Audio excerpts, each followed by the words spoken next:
views and opinions expressed in this program are those of the participants and do not necessarily reflect the views of BronxNet or the program underwriters.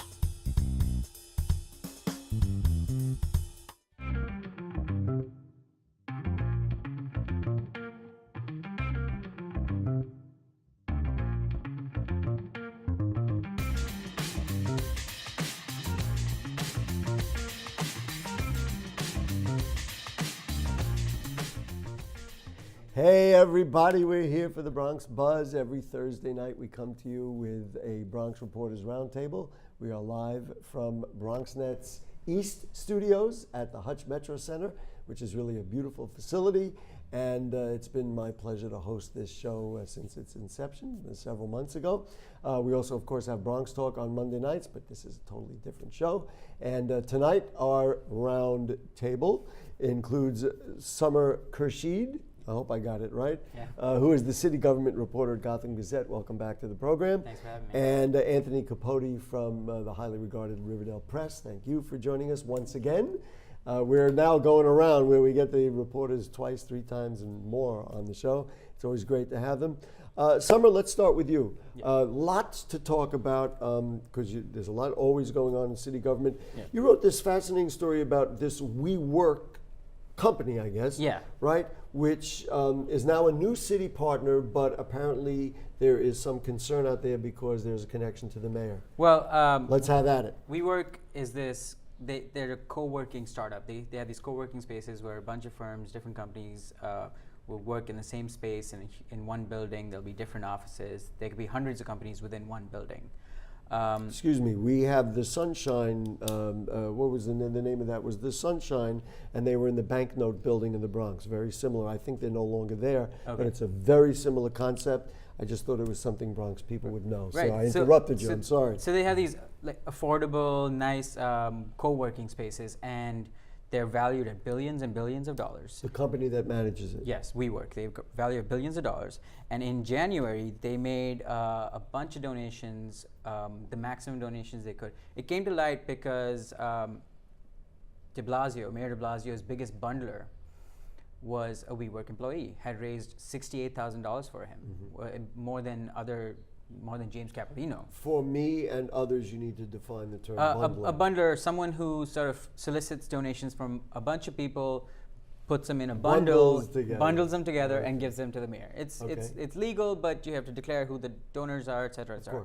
Later on, there were some questions that there might be some straw donations involved, and they're looking into it. Right. So she donated, she bundled $68,000. The founders, And all 68,000 came from WeWork. not all of it. Some of it. But the founders as well gave the maximum allowed. The two founders of the company, Adam Newman and Miguel McKelvey, and their spouses as well gave the maximum $4,950 each. They gave the maximum to the mayor. They gave the maximum to the speaker. They also donated to the governor. Well, but that in and of itself is frankly common for people who are well-to-do. That's what they do. That's how they lobby what they're lobbying for. Makes sense.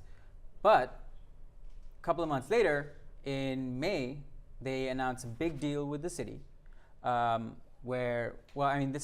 WeWork is leasing a huge space in the Brooklyn Navy Yard, the Dock 72 project. It's about a $308 million project along with Rudin Properties and Boston Properties, I believe. I can't remember the other name. Okay. So they're doing this huge project with the city. Of course, it's not the city giving it to them, awarding it to them, but they're working with the city. But the latest twist, and this really stood out in the latest campaign finance filings, Right. is that Mayor de Blasio's campaign is working out of a WeWork space, which I mean, you know what? I get it. So that would raise questions. Wait a minute. You got the space. We made the campaign donation, and then of course you also got a permission to get the space to begin with. now, I mean, it seems, it could be innocent, could be entirely innocent, but it does raise some questions. You're someone who donated to you. You are now working out of space. It's funny if you think about it. The amount of money that the WeWork founders gave him personally is about as much money as his campaign has put back into WeWork. I'm just trying to sort this out and people give donations, Yeah. right?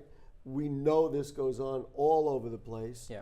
That they give donations, that it influences policy. It happens, nobody potentially likes it. If you don't specifically trace the donation, I mean, I know Anthony wrote a story about a nursing home involving Senator Klein. And frankly, I asked him personally about that story off camera. He was on our show. And he said, listen, this was a nursing home that needed help. I know they gave to my campaign, but they needed help. Here's a business that is a viable business. It's going to benefit many independent entrepreneurs. Why can't we give them the contract? I know they made a donation.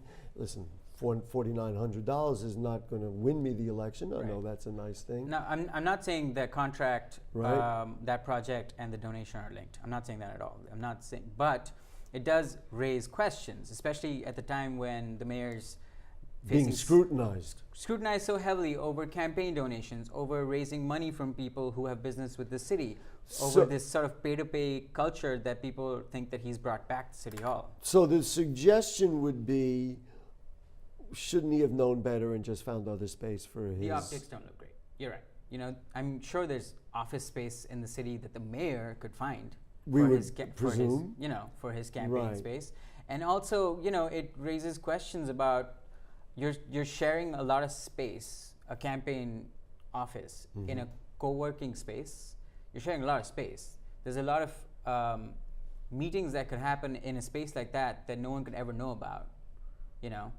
Well, that's true. I guess that's true. So let me ask you... It could be potential campaign activity. Yeah, I got it. About it. That's right. So let me ask you a question that you can't answer. How about that? Yeah. And that is this going to go the way that many of these other dialogues about the mayor's campaign workings, about his filings and all that, has gone, where it's just, well, they made a lot of noise. It was on the front of all the tabloids.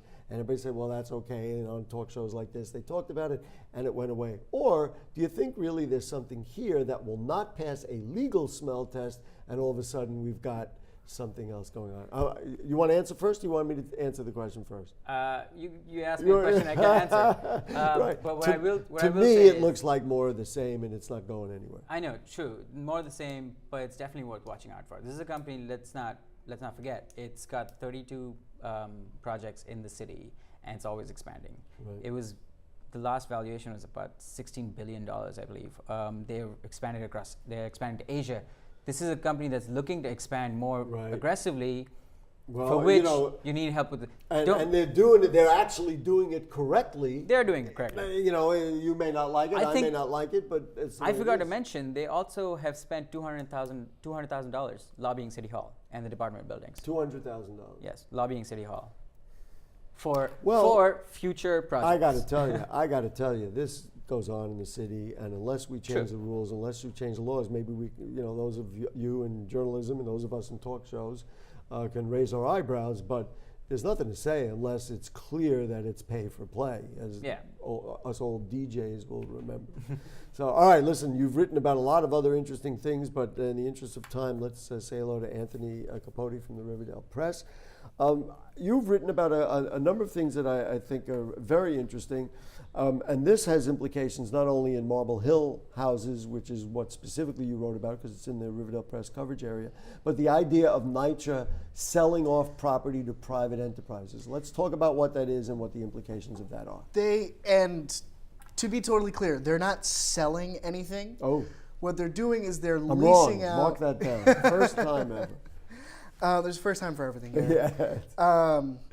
What NYCHA wants to do, and this is a year-old plan, but they're finally moving it into place, is lease out what they call underutilized space Okay. in NYCHA complexes. So they're going to lease it, not sell They're it. going to lease it. So they're using this as a revenue gaining opportunity where if there is a developer who wants to build either a 100% affordable housing building or 50-50 affordable housing and market rate housing, they can lease out this underused space. So the people at NYCHA that I spoke to insisted that underused space meant parking lots and garbage pickup areas, so on and so forth. The problem is that I asked specifically, what about green space and playgrounds, for example? Which might be not only in Marble Hill, but in so many of our housing public housing projects in the center. And their answer was, if we take away a playground, we'll try to replace it. So it doesn't really rule it out. What we did, Marble Hill hasn't been proposed. There's nothing official about it yet.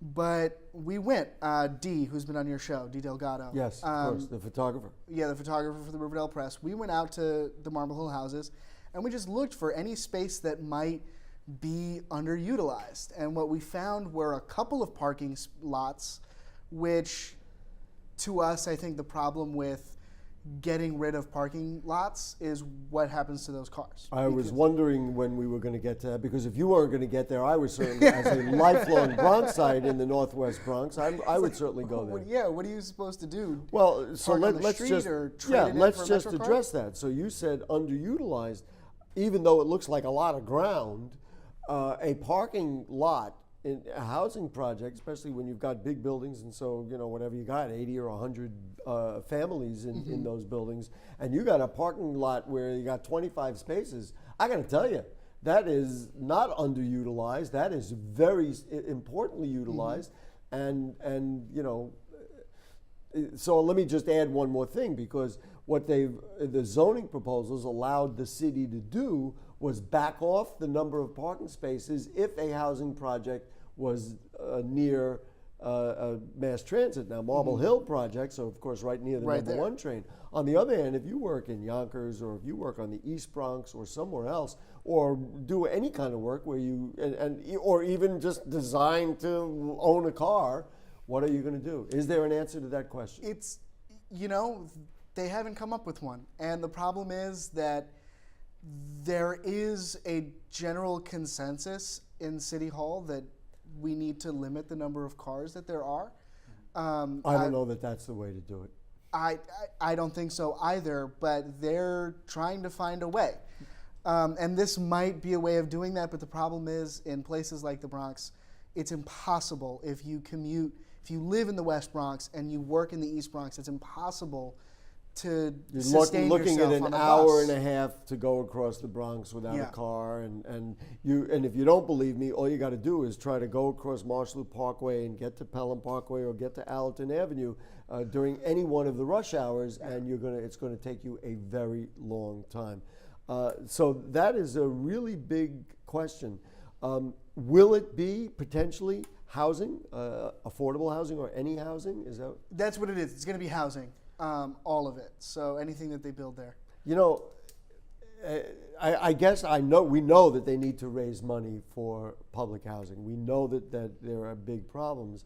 I wonder, you know, what the success of that housing will be, and judging a successful housing project where low crime, efficient services, and all those kinds of things, if you're in the context of public housing, which in many cases, and I'm trying not to make any overall judgments, have problems anyway. Now you're going to put another housing, make it more dense, put more people in a place that has its issues to begin with. I'm worried.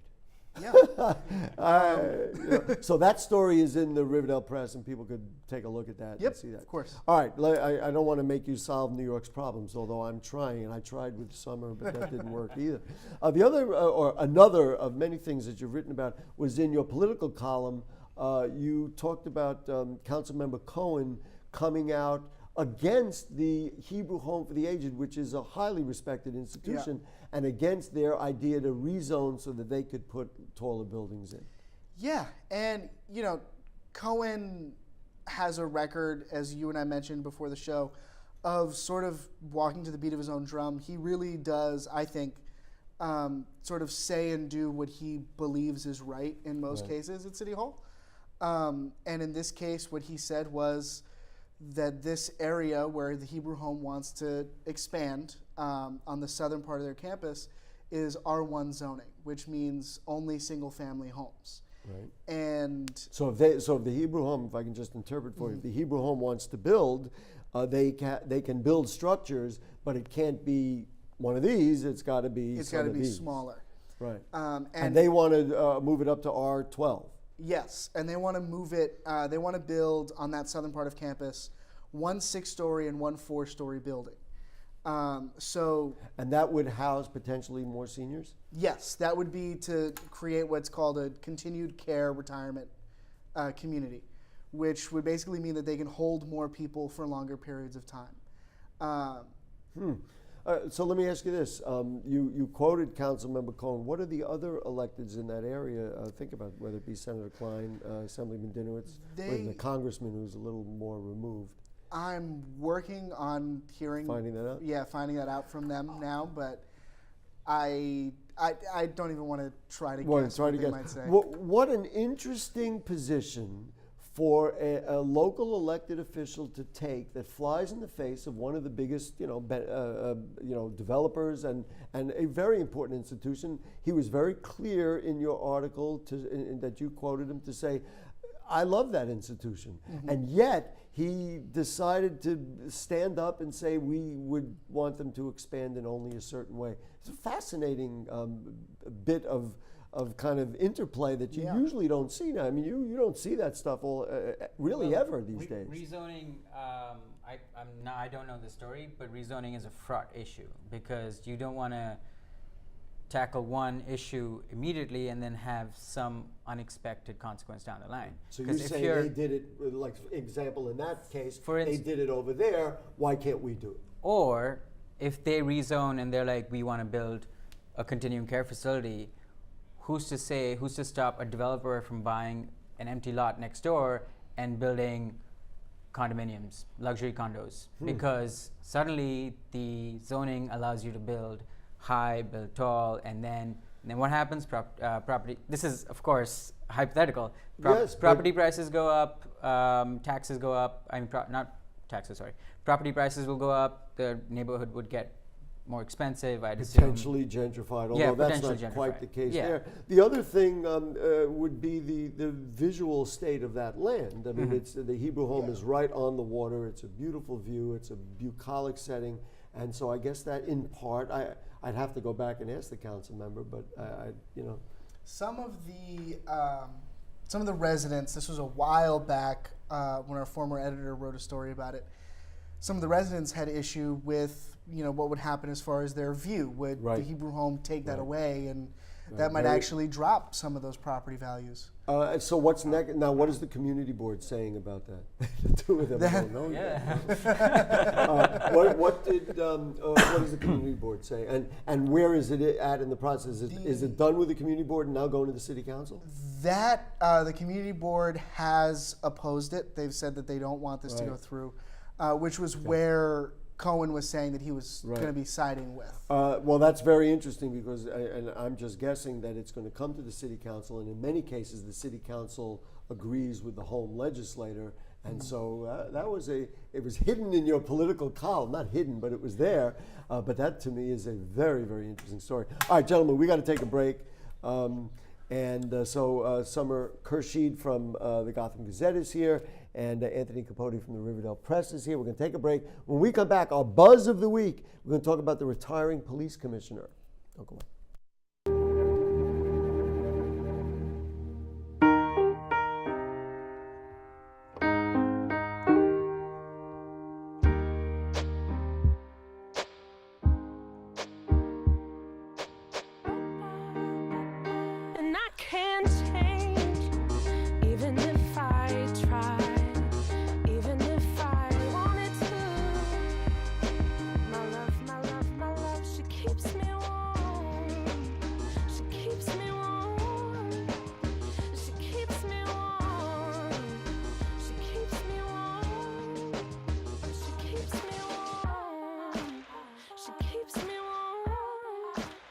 We are neighbors and best friends. I love my sister. My heart doesn't see race. Love is love. Our family is no less than any other family.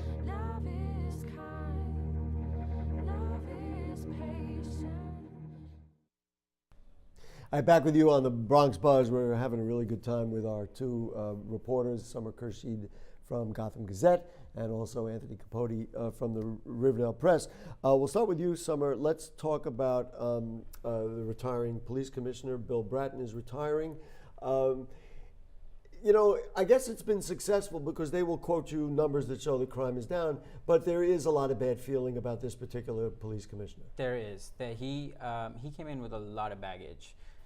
You know, this is Mayor de Blasio, when he got elected, when he was running for mayor, he said he was going to reform the police department, he was going to end stop and frisk, and which has happened, not necessarily entirely because of him. It was falling before he came into the office, Right. because of the federal lawsuit that was filed.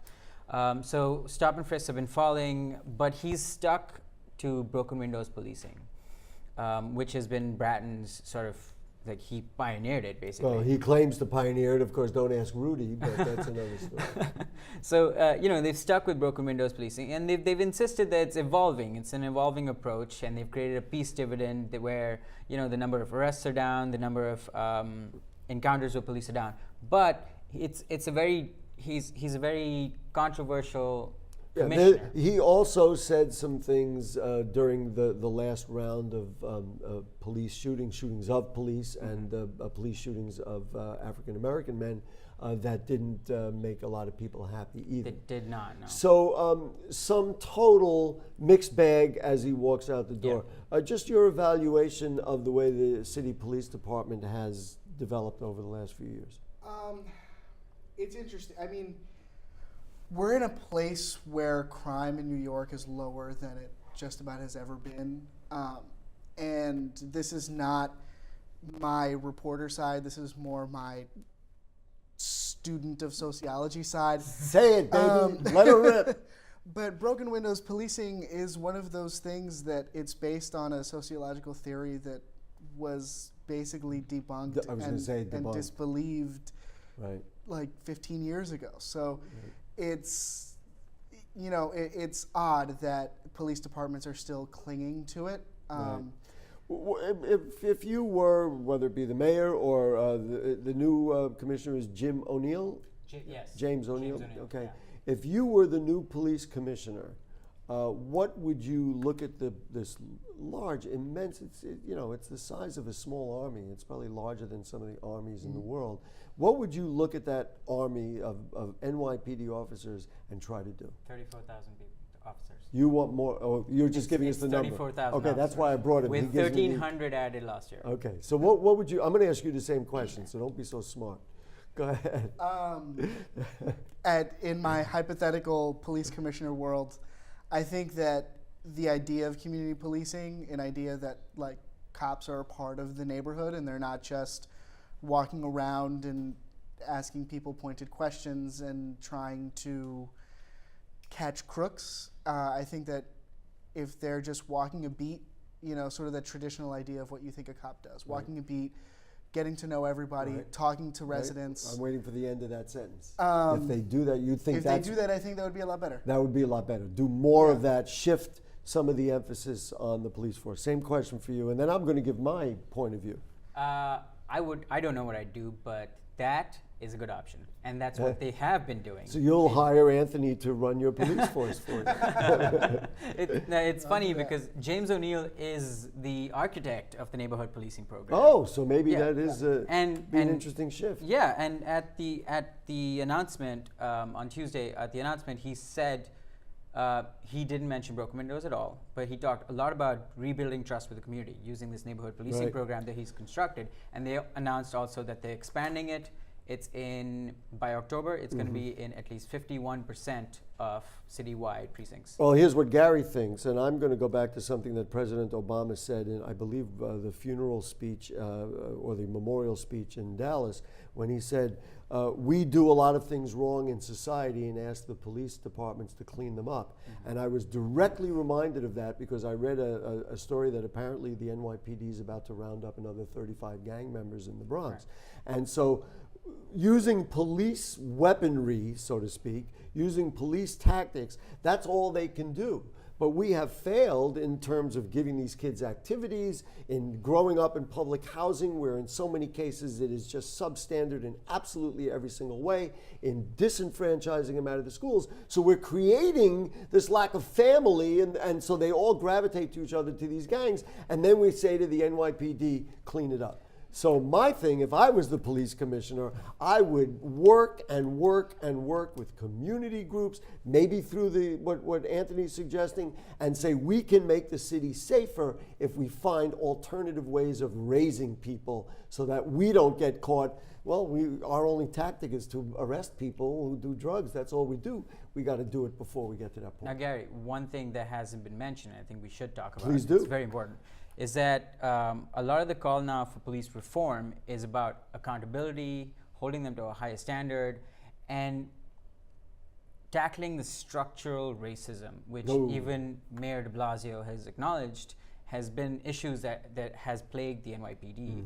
And that's why they're instituting implicit bias training, de-escalation tactics, because part of what made broken windows broken was that it disproportionately targets communities of color, low-income communities, and Black and Latino men of this is nationwide, not only here.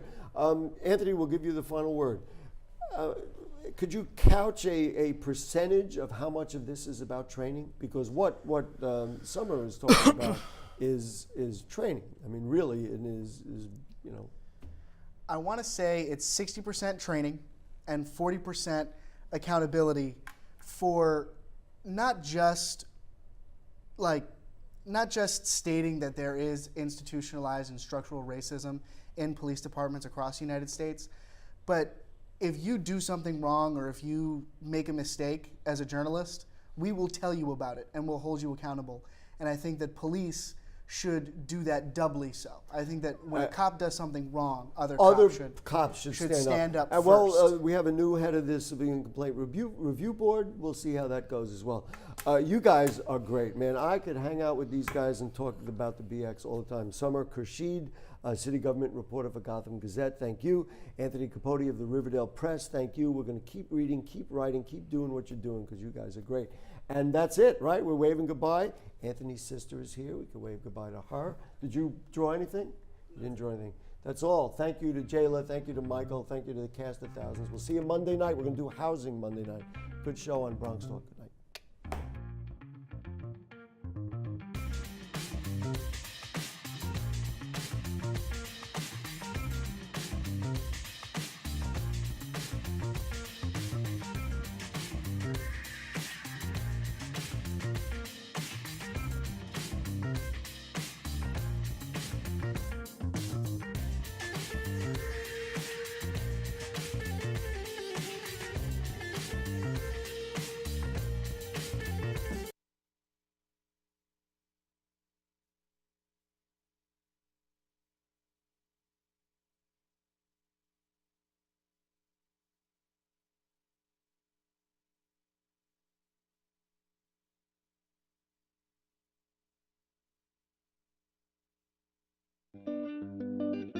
Hello, good people of the Bronx and beyond. Welcome to A Life in Art.